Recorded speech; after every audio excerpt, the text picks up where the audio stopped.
Hello student, इस video में हम पढ़ने वाले परिमेय संख्याओं को घात के रूप में व्यक्त करना। तो देखिए, जैसे कोई परिमेय संख्या 2 है।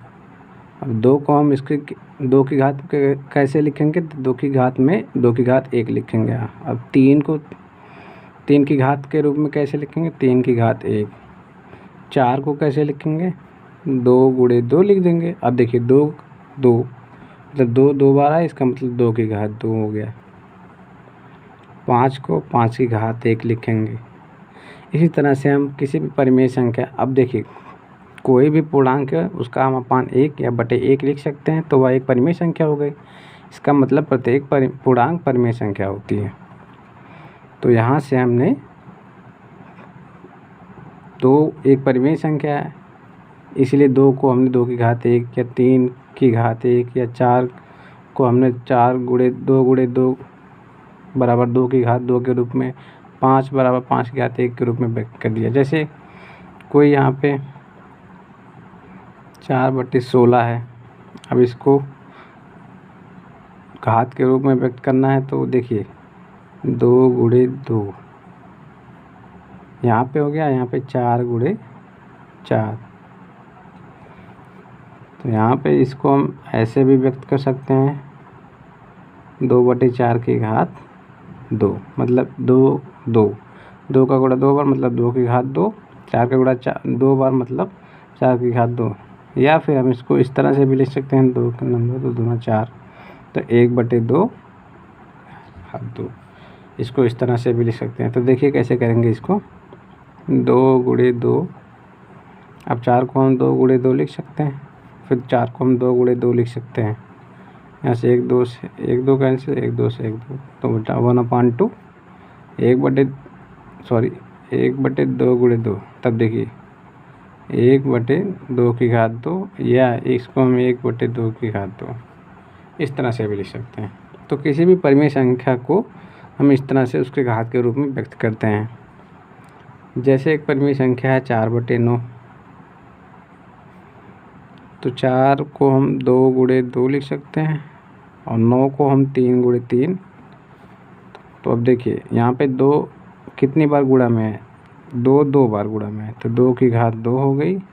3 कितनी बार गुणा में है? 3 2 बार गुणा में है, तो 3 की घात 2 हो गई। इसलिए अब या तो हम इसको इस तरह से लिख दें, या फिर 3/2 के पूरे की घात 2, यानी हर की घात अगर अंश की घात के समान है तो हम पूरे की घात उसी संख्या को लिख देते हैं। मतलब जैसे यहाँ पे 2 है तो यहाँ भी 2 है, इसका मतलब हम पूरे की घात 2 हो जाएगी। यानी 4/9 की घात, 4/9 को अगर हम घात के रूप में व्यक्त करें, 2/3 की घात 2 के रूप में व्यक्त होगा। इसी तरह 16/81 है। अब 16 को देखिए, 2 गुणे 2 गुणे 2, 2 दूना 4 दूना 8 दूना 16 हो गया। अब देखिए 3 गुणे 3 गुणे 3, 3 त्रिका 9, 3 27, 27 3 81 होता है। अब देखिए यहाँ 2 कितनी बार गुणा में? 4 बार, तो हम 2 की घात 4। 3 कितनी बार गुणा में? 4 बार, 3 की घात 4। अब देखिए यहाँ पे घात समान है, इसका मतलब हम 2/3 पूरे की घात 4 लिख सकते हैं। इसी तरह से हम संख्याओं को घात के रूप में व्यक्त करते हैं। तो जैसे यहाँ पे देख लीजिए,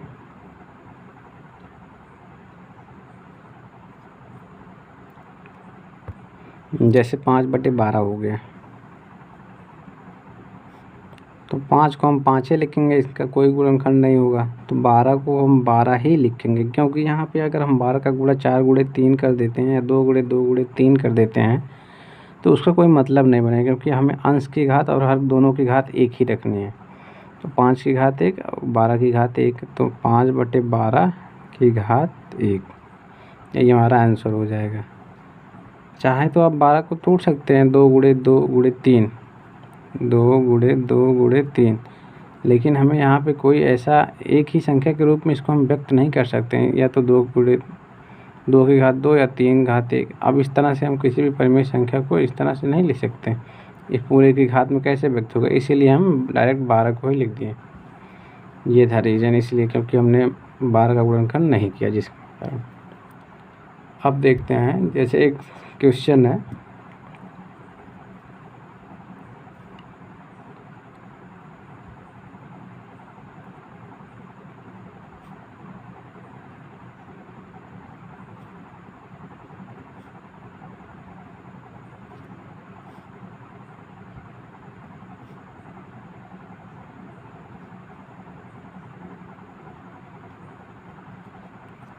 कह रहा है किस भिन्न का घात रूप है 3/5 की घात 2। तो मतलब हमको भिन्न ज्ञात करनी है, वो परिमेय संख्या ज्ञात करनी है जिसका घातांकीय रूप है। तो देखिए 3/5 को हम घात 2 लिख सकते हैं। अब इसको देखिए 3 की घात 2, 5 की घात 2 भी लिख सकते हैं। अब 3 गुणे 3 लिख सकते हैं 3 की घात 2 को, 5 की घात को 5 गुणे 5 लिख सकते हैं। अब 3 का गुणा 3 में करेंगे कितना आएगा 9, 5 का गुणा 5 में करेंगे तो कितना आ जाएगा 25। यानी 9/25 का घातांकीय रूप 3/5 की घात 2 है। मतलब वह संख्या हमारी यह थी जो पूछ रहा किस भिन्न का घात रूप है। तो इस भिन्न का घात रूप ये है। ये लगता है आप समझ गए होंगे, यही हमारा आंसर है।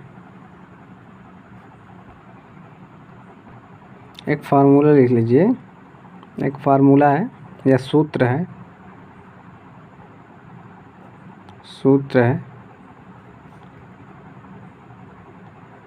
P/Q की घात m बराबर हो जाता है P की घात m/Q की घात m। ये हमारा सूत्र है। जैसे यहाँ पे 2/3 की घात 4 है तो ये 2 की घात 4 और 3 की घात 4 हो जाएगा। एग्जाम्पल था। एक दूसरा एग्जाम्पल है 5/7 की घात 9 को हम 5 की घात 9, 7 की घात 9 के रूप में रख सकते हैं। तो ये था फार्मूला और उसका उदाहरण हमने दे दिया। तो आप समझ गए होंगे घात को, अगर P/Q की घात m कहीं भी लिखा है तो हम उसको P की घात m और Q की घात m लिख सकते हैं। जैसे यहाँ 2/3 की घात 4 थी तो 2 की घात 4 हो गई और 3 की घात 4 हो गई। इस तरह 5/7 की घात 9 थी तो 5 की घात 9 हो गई यहाँ पे और 7 की घात 9 हो गई यहाँ पे। इसी तरह से हो जाएगा। अब हमारा एक क्वेश्चन है,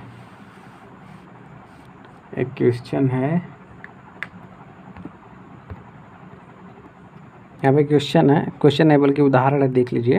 उदाहरण 13 है। संख्या 64 गुणे 729 को आधार 6 पर घातांकीय संकेतन में व्यक्त कीजिए या घातीय संकेतन में व्यक्त कीजिए।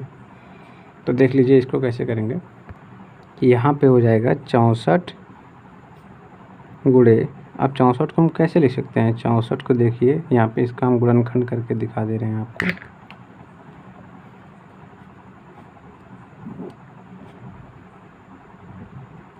तो 2 से कट जाएगा तो कितना आ जाएगा 2 3 6, 2 2 4, फिर 2 से कटेगा आएगा 16, फिर 2 से कटेगा 8, 4, फिर यहाँ से 4, 2, 1। तो कितनी बार गुणा हुआ 1 2 3 4 5 6। तो 2 गुणे 2 गुणे 2 गुणे 2, तो इसको हम लिख सकते हैं 2 की घात 6 और यहाँ पे 729 को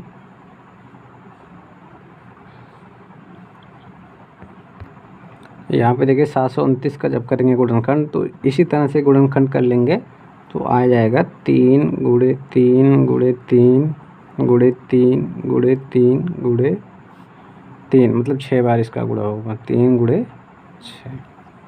अब देखिए हमारा क्वेश्चन क्या था 64 गुणे 729, तो यहाँ पे हो जाएगा 64 गुणे 729। 64 को हम क्या लिख सकते हैं 2 की घात 6 गुणे 729 को क्या लिख सकते 3 की घात 6। तो हमारा यहाँ से हो जाएगा। अब देखिए हमने आपको एक फार्मूला बताया था ए की घात m गुणे b की घात m, ये हो जाता है a गुणे b की घात m। तो देखिए इसी तरह a हमारा 2 है, b हमारा 3 है। घात अगर समान है तो इस आधार का आपस में गुणा हो जाता है। अगर घातें समान है तो आधार आपस में गुणा कर हो जाता है। तो देखिए 2 गुणे 3 पूरे की घात कितनी आ जाएगी, 6। तो ये 6 की घात 6 हो जाएगा। और हमें यही करना था, हमें 6 की घात 6 के रूप में, 6 की घात के रूप में व्यक्त करना था। तो 6 की घात के रूप में क्या आया, हमें 6 की घात 6 आ गया।